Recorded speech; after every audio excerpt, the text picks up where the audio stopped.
حضرت عمر رضی اللہ تعالیٰ عنہ جب ایمان لائے تو آپ نے ایک ایک کافر کے گھر کے دروازے پہ کھڑے ہو کے کہا کہ تم کمزوروں کو مارتے تھے، میں تمہیں بتانے آیا ہوں میں محمد عربی کا نوکر بن گیا۔ بلکہ آپ نے اعلان کیا جس نے اپنی بیوی کو بیوہ اور بچوں کو یتیم کروانا ہو اور اپنے ماں باپ کی کمر کو جھکانا ہو وہ عمر کے مقابلے میں آئے۔ اللہ اکبر۔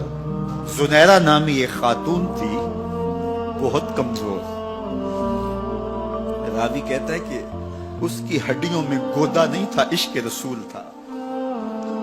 اور اس کا ظالم آقا اس کو مارتا ہے، اور جب مار مار کے تھک جاتا ہے ادھر سے عمر آ رہے ہیں، یہ اسلام لانے کی پہلے کی کہانی ہے، ادھر سے عمر آ رہے ہیں تو اس نے کہا عمر تم جوان آدمی ہو تو یہ چھوڑتی نہیں ہے اپنے نبی کا نام، ذرا تم آؤ۔ تو عمر کوڑا پکڑ لیتے اسے مارتے مارتے تھک جاتے ہیں تو پانی پینے لگتے ہیں، تو کہتے ہیں مجھے تیرے پہ ترس نہیں آیا لیکن میں ذرا پانی پینے لگا ہوں، اور پھر گلے کے اندر ڈال کر کے کوڑا اور اس کی رسی کو بل دیتے ہیں اور اس کی آنکھیں باہر نکل آتی ہیں اور کہتے ہیں بلا اپنے نبی کو جو تیری آنکھوں کی بینائی واپس کرے۔ اللہ اکبر۔ تو اس نے آسمان کی طرف منہ کر کے کہا مالک میں کبھی بھی آنکھوں کی بینائی نہ مانگتی لیکن اب تیرے نبی کی عزت کا سوال ہے۔ آنکھوں کی بینائی واپس ہو جاتی ہے۔ زنیرہ کو بڑا مارا، آج عمر گلیوں میں آنکھوں میں آنسو ہیں اور عجیب دل بے تاب ہے، اور کہتے ہیں آؤ بھئی میں حضور کا غلام بن گیا ہوں، تمہیں بتانے آیا ہوں۔ زنیرہ نے موڑ کاٹا تو آگے عمر یہ آواز دے رہے تھے۔ زنیرہ ایک کونے پہ کھڑے ہو کے رو کے کہتی ہے عمر تم تو بڑے اس دن جوش و غضب میں تھے اور تم مارتے ہوئے تھکتے نہیں تھے۔ تو عمر نے کہا زنیرہ اس دن میں نے دیکھا نہیں تھا، اب میں محمد عربی کو دیکھ آیا ہوں۔ جنہ ویکھیا نہیں ہو کرن گلاں،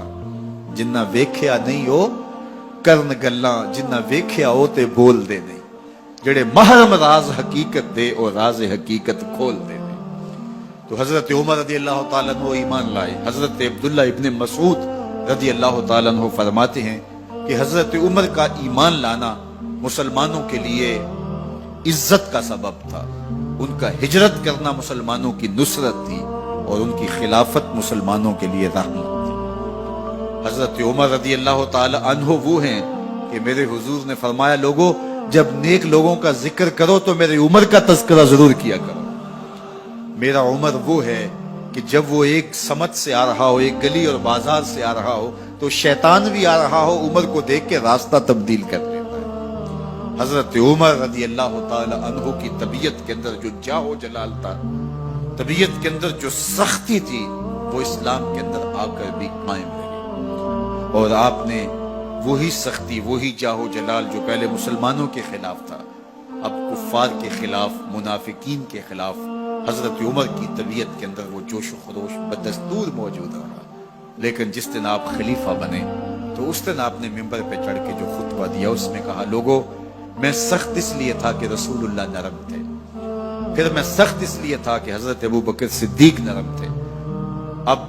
میں تخت خلافت پہ بیٹھا ہوں، اب میری سختی جو ہے وہ نرمی میں تبدیل ہو گئی، صرف فاسقوں فاجروں اور باغیوں کے لیے میں سخت ہوں، باقی تمہارے لیے نرم ہوں۔ سب سے کم جو تنخواہ بیت المال سے اگر کسی وجود نے لی ہے تو وہ حضرت عمر رضی اللہ تعالیٰ عنہ صرف 2 جوڑے لیتے تھے سال میں، اور راوی کہتا ہے کہ میں نے دیکھا ہے کہ اس میں بھی 17 پیوند لگے ہوتے تھے۔ حضرت عمر رضی اللہ تعالیٰ عنہ کا طرز زندگی، آپ کا انداز معاشرت اور آپ کا انداز خلافت، ہر لمحہ آپ کی زندگی کا اٹھا کے دیکھیے کتنی مرتبہ قرآن حضرت عمر کی رائے کے مطابق نازل ہوا ہے۔ اللہ تعالیٰ جل شانہ نے ان کو صاحب الہام بنایا تھا۔